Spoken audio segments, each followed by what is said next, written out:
në shkalla aq larta, pra të arrijnë atë degradimi që ne i themi që të bashkohemi aq shumë grupe nxënësish kundra një personi. Mendoj që arsyeja themelore sepse nuk kemi të bëjmë me një gjë të tillë në shkollën tonë, është se problemi ne marrim si një gjë të vogël në klasat tona, pra personalisht në klasat e teta ku studioj pra, problemet e vogla ne i marrim mësuesit e klasës, i konsiderojnë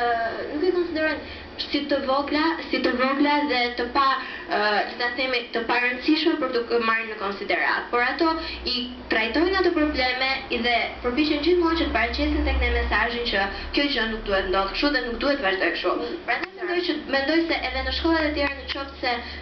problemet e vogla do të konsideroheshin me rëndësi dhe jo aq të vogla, mendoj se problemet e mëdha do të shuheshin. Apo jo, sepse është për të ardhur keq kur dëgjon nuk e di nga të vllajta në intervistë kur tha që po tani kjo është logjike, nga një kursohesh me dhunën, të duket si normale dhe